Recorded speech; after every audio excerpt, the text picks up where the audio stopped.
And welcome back to another episode of the Fantasy Football Mafia. We got your boys in here, the comeback kid. Yosef, how's it going? Let's go. Going good. And we got this Fantastic. new guy here calling himself the Persian Poppy over here. Hey, What's up, Name Poppy. guys? yourself Jojo. What was that? What's up, guys? What's up, guys? We are back again to give you another episode. We're going to get into some news and notes. We're going to dive right into it, and we're going to touch on some backfields that are kind of tough to call, like some like hot takes, position battles, if you will, too close to call to help you with your draft, and kind of like who to choose, at least at this juncture, because we still got a lot of training camp news and training camp updates that still have to yet to take place, and we'll save it for last. But we have football coming back tomorrow, officially, gentlemen. Are you guys excited? Can't wait. This is It's- actually like, Uh, when you haven't watched pro football in a long time, you'll just take any game. This is probably the most worthless Even if it's the game. Raiders, right? Okay. Even if it's the I was Raiders. going to say it's not a real game. It's the Raiders and the Jags. Like, It's like a practice game, but It's you a know, practice but- game, but we get to see some hitting, so I'm excited for that. We'll save that towards the end. But let's go right into some of the news and notes that happened recently. And if you guys have been, anybody that's listening to been living under a rock, you might have not gotten wind of a big trade that happened for Tampa Bay. Julio Jones is joining Tom Brady. wait, they Now in didn't Tampa? trade. Huh? You said big trade? I'm sorry, big trade. I should have said signing. I'm sorry, but anyway, so Julio is now in Tampa Bay with Tom. Tom, terrific. What do you guys think of Julio in Tampa Bay, and how does this affect the receiving core in Tampa for the season? I think he's worth like a late round flyer. I wouldn't expect anything crazy personally. I still got Mike Evans is the one. I think Godwin will be back eventually. So yeah, I think he's like worth like a late round flyer. But personally, I wouldn't, draft him like mid rounds or anything like that. Interesting. I'll just comment real quick before you, Yosef, is that I've been in best ball drafting since May. I was stockpiling shares of Julio early because I was hoping he was going to Green Bay. He went to the other Bay, Tampa Bay, which is still a great landing spot. I was getting him in the 17th, 18th, and through 20th rounds. He is now going as high as 11th to 13th round. It's a late round flyer. yeah. I mean, 17th to 20th is late round for sure. This is like towards that middle for best ball, like around that 10th to 12th spot is kind of where he's going now. But what do you guys say to that? Like, that's a huge jump. But Yosef, go ahead with your thoughts. I like the ADP right there, 11 to 13. I think he is worth a late round flyer. But I know Joey's going to hate me for saying this, but if he's healthy, if he doesn't get injured, he'll be really good. I think he'll put up some good numbers with Tom Brady. He'll find a couple long TDs. But I don't think he keeps it up all season. I think Russell Gage is coming up as a player that Tom Brady really likes as well. So there's a lot to go around. Godwin coming back. He's worth a late round flyer, sure, but like Brian said, I wouldn't expect anything too crazy. Yeah, Gage has fallen, actually. I think he's fallen almost 2 full rounds. He was going in the 9th, 10th round. Now he's going in almost the same time as Julio. Sometimes Julio's going first before him now. Jump that high. Godwin moved up. I like Russell. Who would you guys take first, Russell or Julio? Russell Gage or Julio? Yeah. I'll go with Julio. Yeah, I'll go with Julio. The upside's higher there, I think. I might go Gage on that side. I think he Yeah. Well, the thing about Gage is that the camp news was that Godwin's healthier. He didn't even start on training camp PUP, so there's a chance that he starts week 1. So if he starts week 1, Gage's value is sapped. Like, I don't know. I mean, he'll rotate, but I don't think. Like, wow, you're line to start week 1. Okay. We don't know. We don't know for sure, but like the thought of was that Godwin's going to start on PUP even in training camp, but he didn't. He missed it. He was healthy enough to play out the gate. So we'll see if he continues that health and that progression, but that's why I think Gage's value is dropping even more. Mike Evans, what do you think of Mike Evans this year? I like Mike Evans. For some reason, I always try not drafting him because I feel like he's inconsistent. But last year, he was pretty consistent, and he didn't really get the touchdowns before. But last year, he had a pretty decent amount. So his values always kind of stays the same. So I'm okay with drafting him. He catches so many touchdowns. Anything real quick before you go to the next one, Brian? I wouldn't get him. I think You don't personally it's touchdown dependent. And typically when I go with wide receivers, I like them to have bad defenses, so they always play from behind. They probably have like the best defense in the league, maybe. So not Yeah, gonna but Tom Brady passes it like 40 times a game. yeah, but There once might they're be a up, bold take like, on this one for me. So when we do our bold takes, I might be touching on Mike Evans a little bit, but there's a path for some big upside. That's all I'm saying. But yeah, I largely agree with both of you. and they went from an offense head coach to a defensive head coach. So keep that in mind. I got you. The next couple, there's only two more that we really wanted to touch on. James Washington going down with I think a Jones fracture, I think is what it was. It's funny that, his owner is Jerry Jones. He got Jones. But Jones fracture, he's out for like at least 6 to 10 weeks, I think was the time frame. So it's going to carry into the season. The reason why I'm bringing this up is Michael Gallup is still working his way back. Amari Cooper is gone. It's just CeeDee Lamb. Who do you think steps up? Do they maybe go after another one of those free agents, wide receivers that were on the market? I mean, Julio was out there. Will Fuller was not even mentioned. And then finally his name surfaces on the Twitter sphere that he's getting looked at by a couple teams. The other team that's also had an injury, I'm not going to say the one that we were about to go into, Denver, but Van Jefferson also got hurt in the Rams. So those are probably the top two teams that are probably looking at Will Fuller because Odell Beckham's not even ready to play. But what do you think? Who do you think steps up in Dallas right now with James Washington going down? Personally, as a Dolphins fan, I saw Will Fuller played last year. I think he had more broken fingers than catches. I would not even attempt to catch him or get him. Sign him. Yeah. Can't catch him either, I personally think I'm a huge fan of Dalton Schultz. I think he's going to do amazing this year. He's my top tight end. I don't think he's going to be overall number one, but I think value-wise, he's the best one. Yeah. He's a serviceable guy. He's reliable as hell. He showed that last season. Definite path to finish in the top 5 to definitely top 10 in high tight end. So I agree with you there. But who do you think has the most splash ability on this offense now, aside from CeeDee Lamb, Joseph? I don't know. I think Tony Pollard can probably get more action out of the backfield. Finally. He's been lined up in the slot, too, if you listen to training camp notes as well. He's been lined up a little bit in the slot. He even went on record with a quote saying, I'll line up anywhere. If they want to put me in the slot, I'll do it. He wants to get on the field. So yeah, I think they're definitely going to work him into the offense some more, get him some carries and some catches at the backfield. I'm excited for that. It brings more value to fantasy. And I agree with Brian, too. I was going to say Schultz is going to get a lot of more targets more than he was getting. No love to that was a plethora of targets as well. So it's it's exciting to see. And I think when Michael Gallup comes back, he's going to be another great fantasy asset. I like all those guys. What about the rookie Jalen Tolbert? Some good reports from CeeDee Lamb even. He was commenting on his 50-50 balls. They're not so 50-50, he said. With him, very consistent so thus far. But everyone looks good in shorts and shirts, so we don't know. But he said the 50-50 balls are really going in his favor for Jalen Tolbert. It's what do you think? A teammate's going to be like, yeah, he fucking sucks. Of course. He's going to be like, oh, yeah, he's great. He can do this. Let's be real. There's not one teammate that ever is going to be like, oh, he didn't do so good. It's bullshit. You're very correct. Brian, aren't you going to go to the Cowboys training camp? I wanted to. I went to Chargers. I went to the Chargers over the weekend. Did you do some scouting? A little bit for the Raiders. That's the reason why. Anyway, yeah. Josh McDaniels, hit me up. I got you. The last one was Tim Patrick going down with a torn ACL for Denver, which hurts their 3 wide receiver sets a tad. They do have a young kid who's been hurt for his first 2 years out of Penn State, KJ Hamler. I'm thinking he steps right into that slot role, kind of fills a Tony Lockett feel because he kind of gives me the most Tyler Lockett vibes with his kind of player archetype. Speedy, smaller guy, scat, kind of can get the easy catches. What do you guys think of that? Or do you think it's still all Jerry Jeudy, Courtland Sutton? I sticking with mine. There's nothing on Sutton. I think it's more Sutton. Actually, no. It's going to be Ken Hamler who benefits the most out of this. He's going to get into the offense more, obviously, and he's very speedy.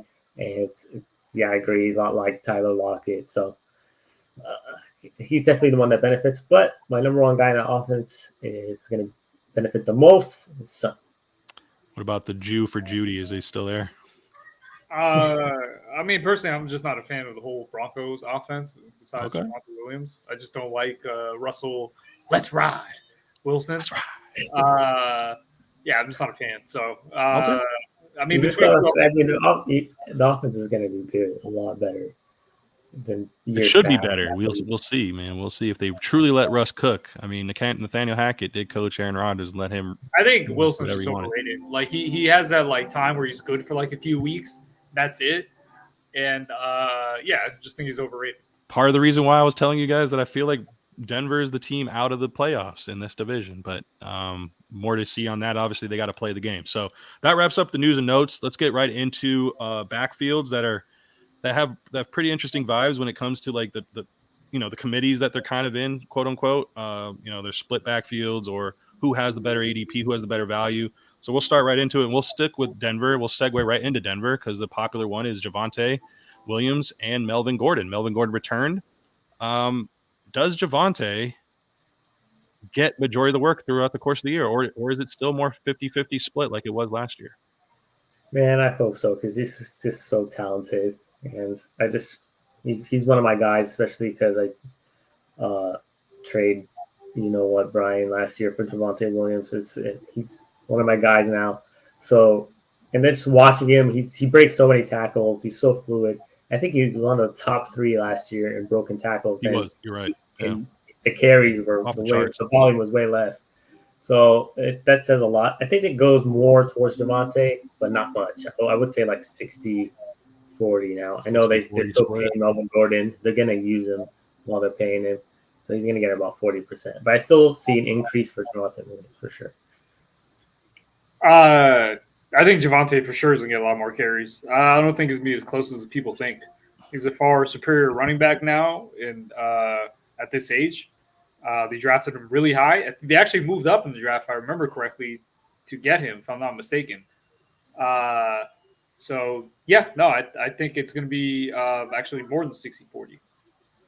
I think it will be towards the middle to end of the year. So I'm kind of agreeing with you, but I think out the gate, I think we'll still see a little bit of the same sort of split. I think the offense is going to definitely change because Vic Fangio, they wanted to establish the run. Like they were old school, ground and pound. Daniel Hackett, I think, is going to bring a different vibe to that offense, but I still think there's going to be a good split because Melvin Gordon is one of those backs that just like coaches just love. Like he does the job. He can do everything. He can catch. He can pass catch. And I think the reason why he's going to stay on the field, Brian, early on is because he can protect. Wait, that's why Vic Fangio was not the head coach anymore. That's exactly. It's Nathaniel Hackett from Green Bay. Oh, but, yeah. Okay. Yeah. So, but I think because they're going to pass more, I think that's going to be a reason why Melvin's you're going to still see him potentially maybe on third downs, depending on how Javonte does out of camp. I mean, I just think that since he can pass block, still catch passes, and run the rock, I think Melvin Gordon still has a role in this offense out the gate. Let's keep moving. I have here New York Jets. Not a sexy team, but they had a great draft. We all were raving about their draft. And one of their draft picks was Breece Hall. They drafted Michael Carter in the second or third round last year, I believe. Teammate of Javonte Williams in North Carolina. So do they cut Michael Carter completely out of the offense and make Breece Hall a 3-down back? Yes or no? What say you guys? No, Michael Carter was a 4th rounder. Oh, it was a 4th round. Okay, my fault. Yeah. No, Breece Hall, in my opinion, first 2 downs and then pass catching Michael Carter. That's why Okay.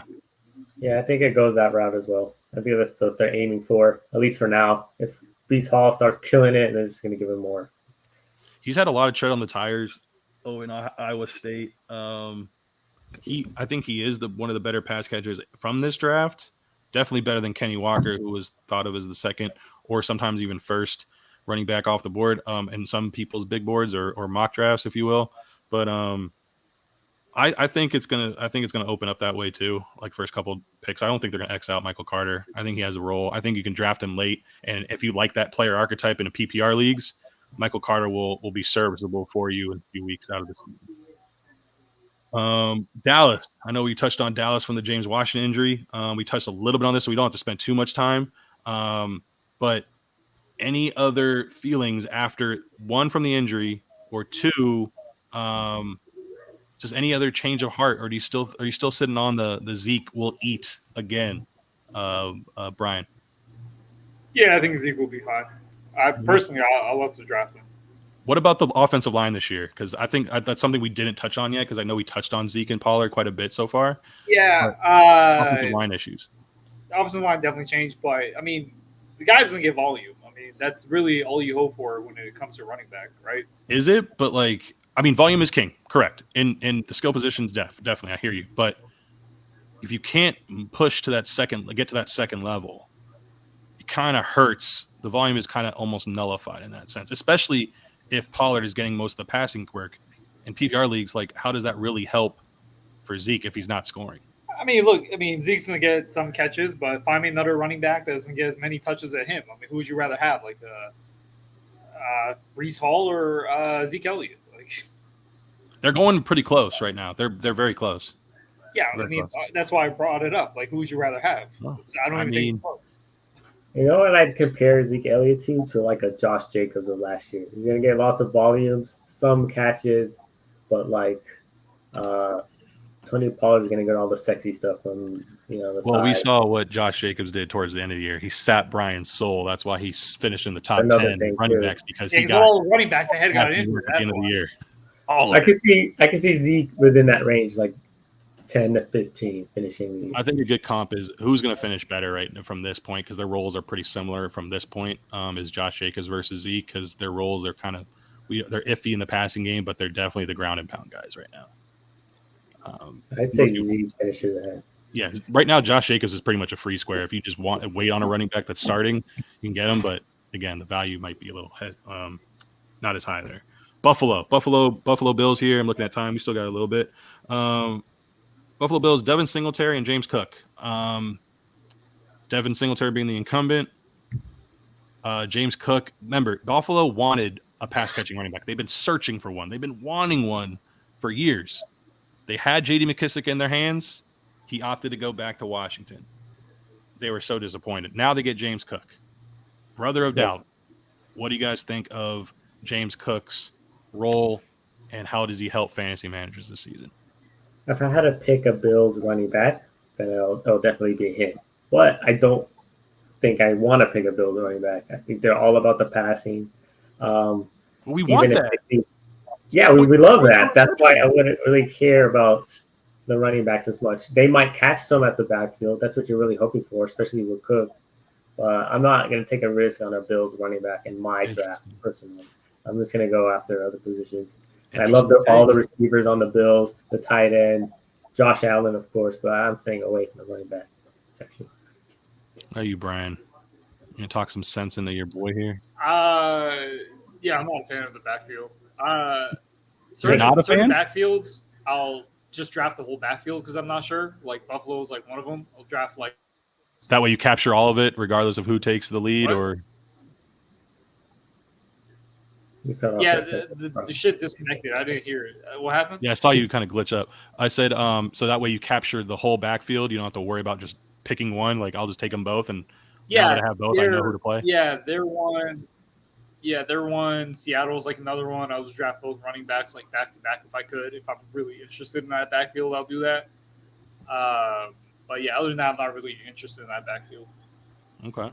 All right, we'll keep moving. Because we have a couple more to finish through here. I'm skipping a couple from here, but I wanted to touch on Houston. I know they're a crummy team. They should finish near the bottom, but I still think there is some serviceability between the running backs that are there. A lot of people are hyping Dameon Pierce. I know Brian and I touched on that, I think, an episode or two ago of like who from this team would you really want? And he mentioned Dameon Pierce. I did too, but Marlon Mack right now is listed as the starter. Formerly from the Indianapolis Colts.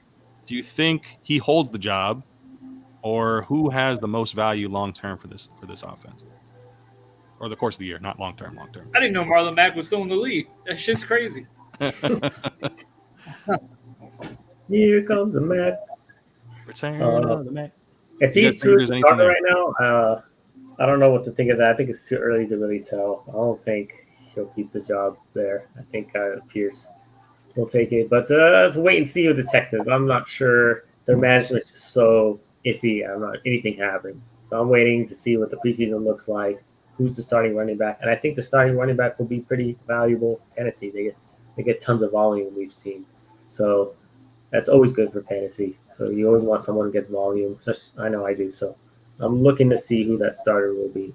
I'm And not. then you can get them late too. Both of them are going pretty late, mid to late rounds. And then even one like Nico Collins, who I'll probably be highlighting also in a future video, potentially for a breakout, or maybe it's a Jabroni or a Goodfellow. Who knows? We'll talk about that later. A couple more real quick. I think we can wrap these up in a couple minutes here. Los Angeles Rams. Sean McVay was just out on record saying that he feels he has 2 starting running backs. Cam Akers obviously went down with ACL, Achilles last season. He came back in the playoffs, but Darrell Henderson started a lot of games last year. So I feel like there's some truth to what McVay is saying. But right now it's 50-50 in camp, taking first-team reps. Who emerges as the touch leader? I'll say who gets the most touches this season. Let's start there. Go ahead. I think Akers eventually gets the most touches, but I do actually believe McVay here that it's going to be 1-1 thing, 50-50 in the beginning of the year, kind of just saving Akers' legs, and then Henderson's going to take a step back, and Akers is going to take the rest of the way in the season, leading that backfield. So in the beginning, it might be a little iffy fantasy purposes for both, but then I think Akers will be worth the pick later on in your season. What about you, Brian? I was actually a huge fan of Akers until I heard the news. So personally, I would have looked to draft Akers now. Based on ADP, I actually look at Darrell Henderson now. I think he's going to be a lot better value. So based on that news, that's how I kind of approach it. I think I tweeted about that. So if you haven't followed our Twitter handle, do that. I've been trying to up the ante on that and be out there more. So I think I said a tweet about Darrell Henderson being relevant this season, boys and girls. So I'm right there with Brian on that. Although I do feel Akers. Actually, no, I'm gonna say Darrell Henderson leads them in touches. I really do. I think he'll have more. Wow, really? Yeah, Darrell Henderson. All right. Should put that on paper. We could. We have to do a paper bet episode. I think we have to do that with the bold takes. We'll figure that one out. Last one, we'll wrap it up from this, is the San Francisco 49er backfield, the rival of the Rams. Tyrion Davis-Price, drafted in the 3rd round for the Niners with the incumbent Elijah Mitchell, who was a 6th-round pick a year before. A lot of great thoughts out of camp thus far with TDP. Kyle Shanahan is very notorious for picking one guy and sticking with him. They drafted this guy pretty high. Do you think there's any like juice to that? Any juice worth the squeeze to kind of go TDP over Elijah Mitchell after the year he had, or no? It's so tough to tell with the 49ers. Like, they could draft a 7th rounder, he could be a starter, or they can stick with a 35-year-old veteran that they just got from the Jets or something. So it's like, you don't know who could be the starter. Mitchell came out of nowhere. I do think they stick with Mitchell for now, and Davis will be there to back him up. But the 49ers backfield is very inconsistent and all over the place.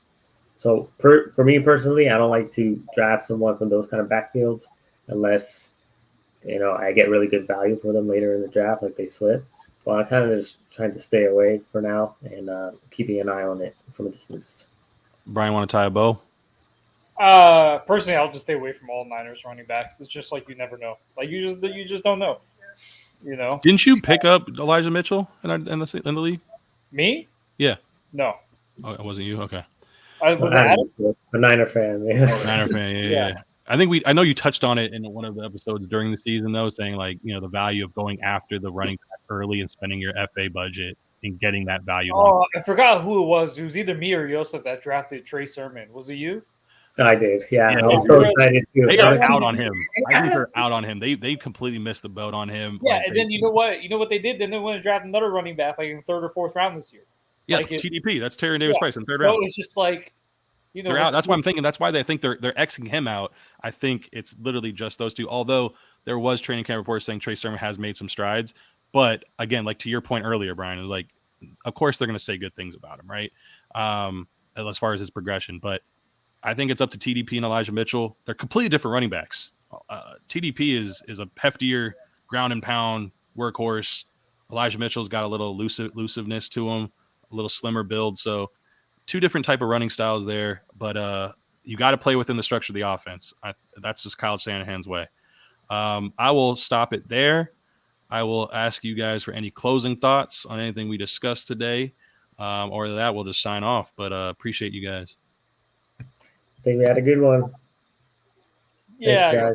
Ryan looks like he's about to fall asleep throughout the whole episode. That's why he moved from his chair to his couch. Yeah, he's getting more comfortable. Lifeless. Did you not have your crack today? Like your what was it? Like your did you say chocolate over or sugar over coffee or whatever it was? Oreos. Oreos over coffee? yeah, I'm just like fucking out of it right now. Dude, you're so out of it, dude. It's not even funny. Go take that Dolphins pillow, put it under your head, knock that Because out. Joseph, it like took forever to freaking send the link. That's and then very you're like, true. oh, We're Yeah, still he's live. also showing a lot of cleavage today too, Joseph. That bike is covering the cleavage. I know there. the ladies Yeah, like to a lot watch of it. cleavage there. Bro, those are like one of those tank tops that like dudes wear in the '90s, like when they're really like buff and Yeah. shit like that, You talking about the 80s, you mean? or whatever, where they have Whatever, the it's back in the strings day. back He or can't think right whatever. now. He's tired. Yeah. Somewhere around that era. But I know I All make right, it work. boys and girls. Appreciate you guys. Like and subscribe. Follow us on Twitter. Have a good night.